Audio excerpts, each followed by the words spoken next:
What's going on, everybody? Spaceballs here. Welcome back to another Awakening Cast era video. All right, everyone. Today we're going to talk about epics. What we're going to do is I'm going to go over each epic. I'm not going to go over their skills or get too in depth with this. It's basically going to be like a tier list, but me kind of giving a description about each epic.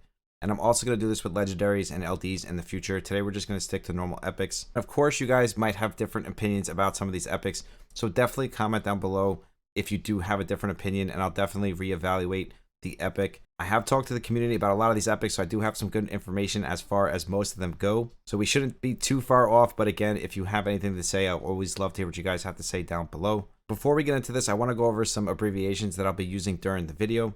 If I say DPS, I'm referring to a damage dealer, so that means attack, crit damage, crit rate, anything that's going to give the unit more attack power. Support or balance build means splitting the baby between the two, so defense, HP, attack, crit rate, just basically getting as much stats on the character as you possibly can without stacking one more than the other. Well, you can stack more one than the other, but you get what I'm trying to say. A balanced build. And then we're going to go with a full support build, and that means just HP, defense, and most likely speed. So first up is William. And you guys know since day one, I absolutely love my William. He's amazing. He has counterattack buff up. He's the only unit in the game that has it, making him a top tier epic. I made the big mistake of trying to build him as a DPS. He doesn't do enough damage to be justified built as a DPS, so I definitely recommend going with a balanced or support build.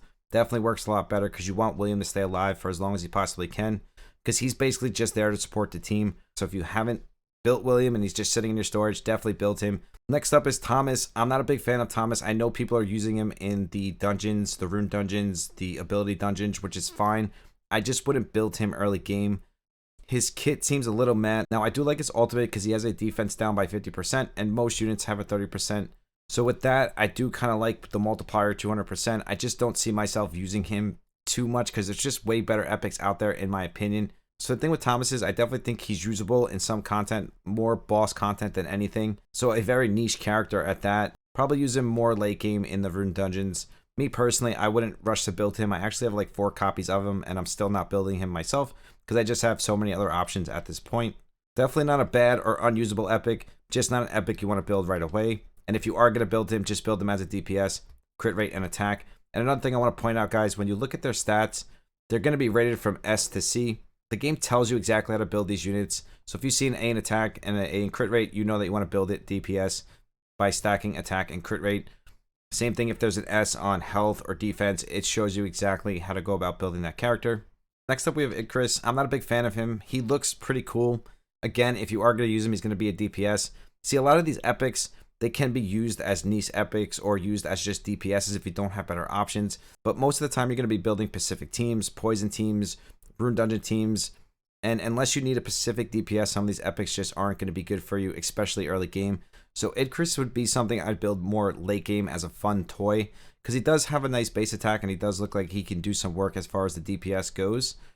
I really do like his trait, and I like his ultimate skill. He does give himself invincibility, so he does protect himself. I most likely wouldn't use him in arena content or anything like that. Maybe like Void Tower, that kind of content. But again, I wouldn't rush to build this epic.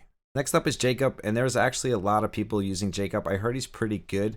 I don't see it myself personally, but sometimes looking at some of these kits, I don't see it, and then I see some of these units in action, and I realize that they're pretty good.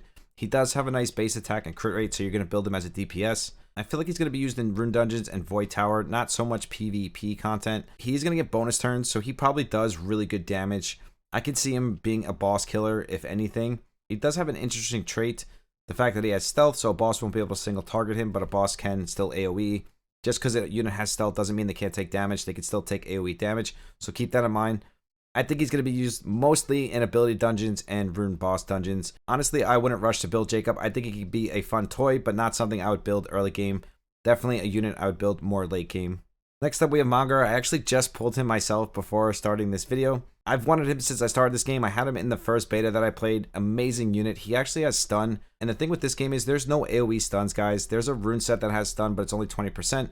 The closest thing to stun is Taya, and she has an AoE freeze. But this game mostly stayed away from the AoE stuns. There's just a lot of single target stuns, and Monger does have it. He does give himself an attack bonus. He just does a ton of damage. He really is a solid unit. He has a really, really good trait that pairs with the rest of his kit really well.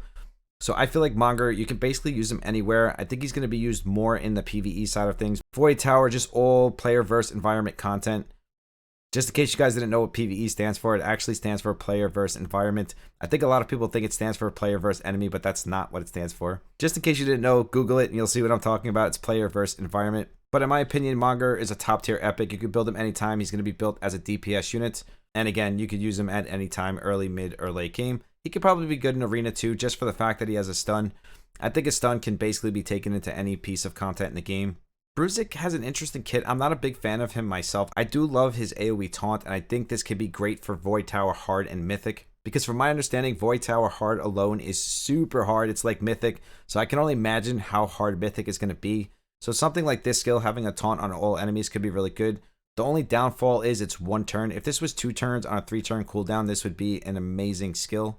If I were to build him, I'd build him strictly support, HP defense, and some speed because I want to get that taunt up. But it's not an epic I would rush to build or anything like that. Unless I didn't have Mary or Connor, something to support me in Void Tower, then I might build him right away. Or just a better epic in general. Just not an epic I'm going to rush to build. But definitely not a bad epic. You probably could use him in arena content too because of the taunt. But most likely not. Next up we have Urzik. I actually like this character.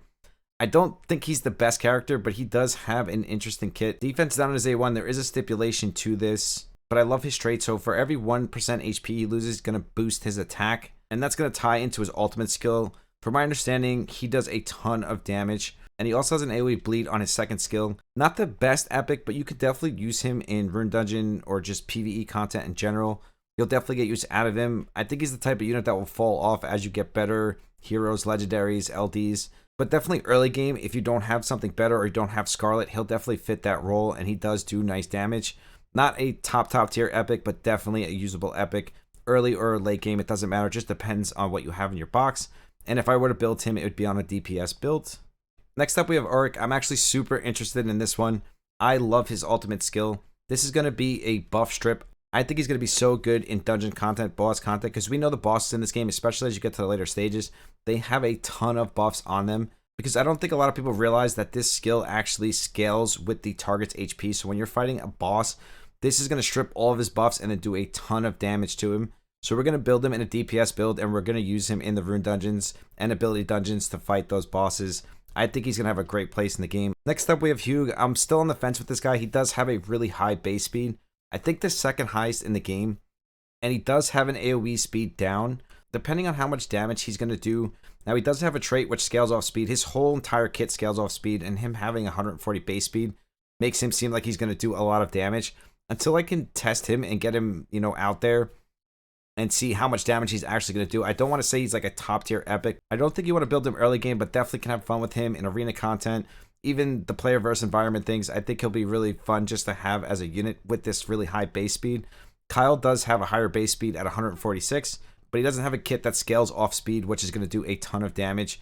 And we also have a counterattack. I really like the way his kit sounds. Definitely a usable epic. I would probably build him more mid to late game. And if you are going to build him, definitely a DPS build with a ton of speed.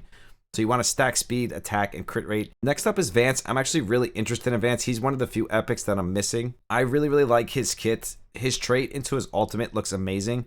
So we have ignore all positive effects when attacking. And then if we look at his traits, he's going to do 20% damage for every positive effect on the enemy. And then he's going to ignore those positive effects, which is going to be more damage.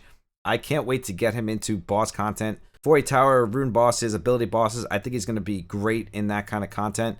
He's going to be a DPS build with some speed. The thing is, a lot of these epics are going to be more mid to late game because they're going to need really good gear. And he's one of those epics, I believe, that's just going to need really good gear to really show off what he can do.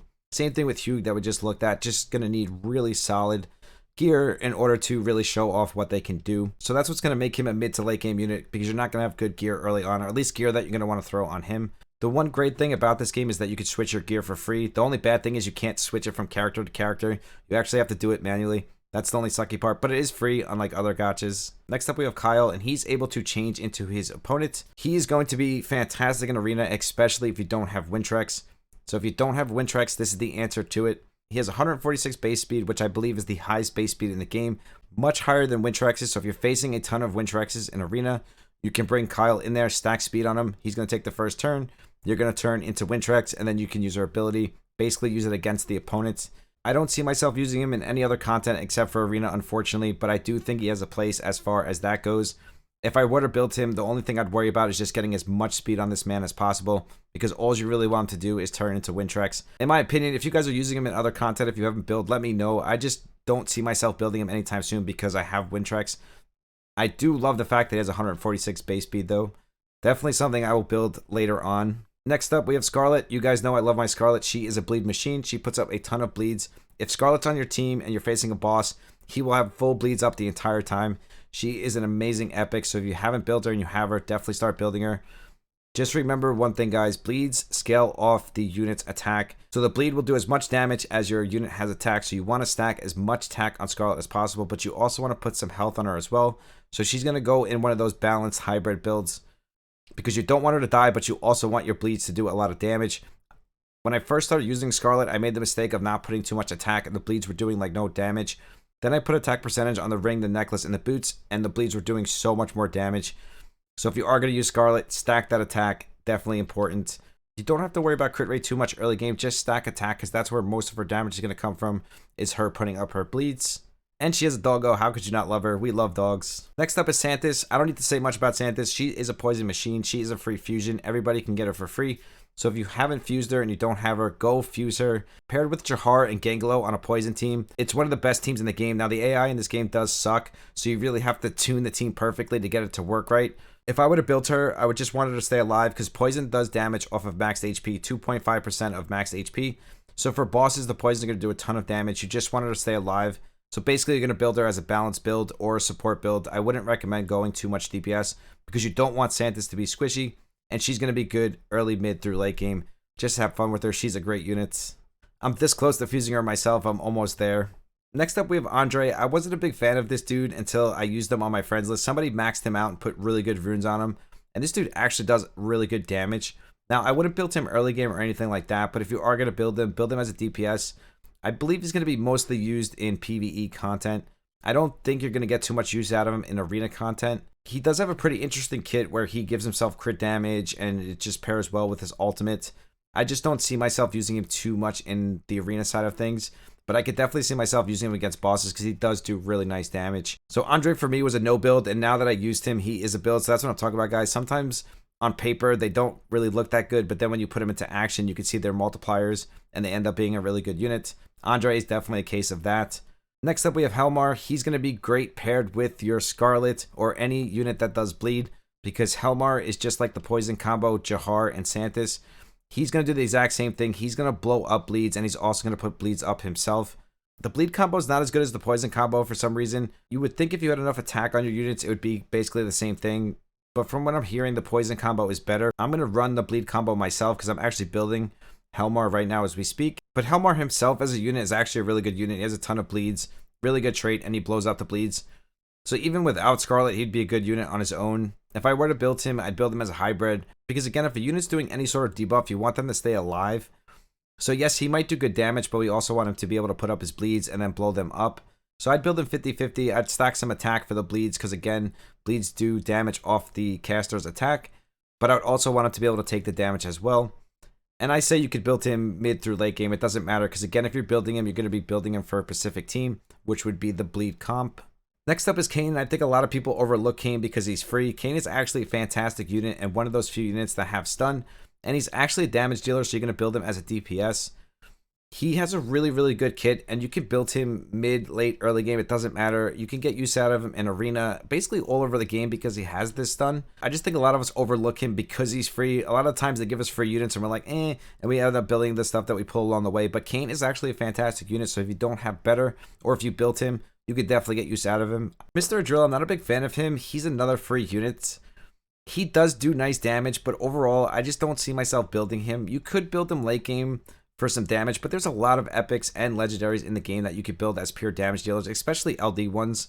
There's like Shadow Blood and ones that just do crazy damage off of true damage. There's Rickard that also does damage based off his max HP, and then it is true damage.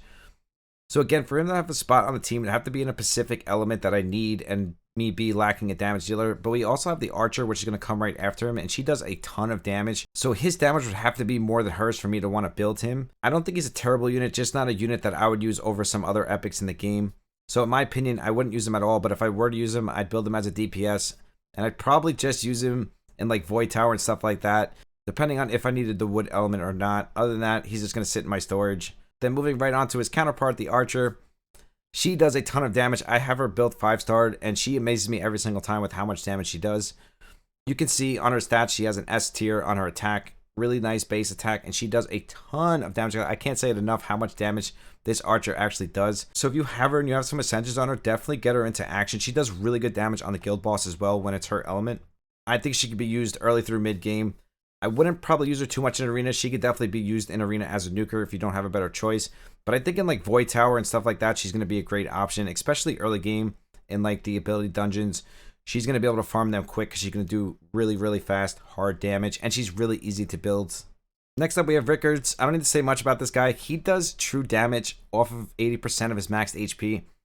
I'm working on him now. I think this man is going to hit like an absolute truck.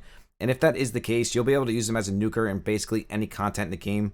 I think he's going to be more of a mid to late game unit though, because you're going to need really good runes to pull off his high damage numbers. It is true damage, but at the same time, you're going to be stacking health, so he's going to be super tanky, so he'll be able to take damage in Void Tower, Mythic, Hard. Any Mythic content in the game, he's going to do good because he does big damage and you get to stack health on him. That's why I love units that do damage based off of their maxed HP or just HP in general, because then you don't have to stack attack and health to keep him alive. You could just stack a ton of health, and then he'll do a ton of damage on top of it. So I think Rickard, great epic. Next up, we have Lodic. I was using him early on. He's actually not a bad unit. He has attack down. So if you're just starting the game, you don't have a better attack down. He does do nice AoE damage. Not a bad epic at all. I don't recommend 6-starring him right away. I would hold off to see if you don't get something better. I don't think he'd be a bad 6-star, just not a unit I would build right away. But if you do want to use him, you're going to build him as a DPS, and I think most of his use is going to be in the PvE side of things. I don't think you're going to use him too much in arena content. Hassle's another one of those units that I want to do some testing on. I think he's going to be a fantastic epic. I wouldn't rush to build him early game, but definitely an epic I would use mid to late game for sure. I really like the way his kit sounds. He does have an Ignite on his A1. The thing is, Azraina is a fire unit as well, and she's the best Ignite unit in the game. She does a ton of damage, so he'd have to be in par with her. I think he is, but if you're building Azraina, you don't really need to worry about building Hassle, depending on how much damage he actually does. But if you are going to build him as a balanced hybrid. I think that would be the best way to go, because again, with a debuff, you don't want him to die. You want him to be able to put up his debuff. But I think his ultimate might do really good damage. We'll have to see, because it does scale off his max health, just like Rickard's. But this isn't true damage though, so it really depends on how much this is going to do. Not a unit I would rush to build, but definitely a unit I would build probably as a side project late game. Harkin's going to be much of the same. I think he's going to be a really good support unit for PvE content. Void Tower Mythic, Campaign Mythic. I think he's going to be great because he has a really good support kit. And he's one of the only units in the game that scale off of defense. So the great thing about him is you can stack defense and HP on him, and he's going to do a ton of damage because his damage scales with his defense, and he also has a taunt, so he'll be able to control the team, and he'll be so tanky that he'll be so hard to kill. So Harkin you can really build at any time. I wouldn't use him in arena myself, because arena is just a strict meta. That's how it is in all gacha games, guys, unfortunately. Arena turns into a meta where there's just like 5 to 10 units that people use, and that's it. But Harkin is going to be really good in Void Tower, Hard, and Mythic because he's a really good support and he's defense. I'm actually going to build Harkin myself really soon for Void Tower. I think he's really going to have a place there. I wouldn't rush to build him early game, but definitely mid to late game. Myla is another free unit that we get, and I think people are sleeping on her as well. I love the way this A3 sounds paired with her trait. Her damage is going to scale with negative effects. I think this does a lot of damage, like big damage, especially if you pair it with a Scarlet or anything that does poison, debuffs, defense down. Anything that's going to put up a debuff, she's just going to do more damage. I wouldn't rush to build her again because I have like 6 copies of her and I haven't built her yet, but I would definitely build her mid to late game. I think she's going to be one of those great damage dealers for her element being water. The thing is, there's a lot of really good water epics in the game right now, so I'm just not rushing to build her, but I definitely think she has a place in the game. If I water build her, it'd be as a pure DPS. Next up, we have Nathalia. She's a fantastic epic, one of the best epics in the game. I don't need to say much about her. She's basically just like a Hydrissa. She does a ton of damage. She has a really synergistic kit. She resets her ultimate if she kills an enemy. She has an S tier on attacks, which is a really high base attack, really easy to build because she's an epic. She'll be good in any content you want to use her in, so if you have Nathalia, definitely be building her. Next up, we have Heartbreak. Again, one of those 50-50 epics. I wouldn't build him myself. If I were to build him, it'd be as a DPS, and I'd use him mid to late game. I most likely wouldn't use him in arena content. His kit is interesting, but the problem is it's all based on damage. So depending on how much damage he does is really going to be depending on if you're going to use him or not. So definitely not something I would rush into, probably more of a late game project. Next up, we have Borden, and I'm actually in love with this guy. I used him in one of the betas. This dude is going to be good all over the game because he ignores buffs. He goes through death block, shields, it doesn't matter. He's going to break right through it. You'll be able to use him anywhere in the game, so you can build him early through mid game. I would build him straight DPS. You want this dude doing as much damage as possible. I think Borden is one of the best epics in the game, especially due to the fact that he can kill the current arena meta. He can kill Dark Nicholas, regular Nicholas. He goes right through the buff, kills them no problem.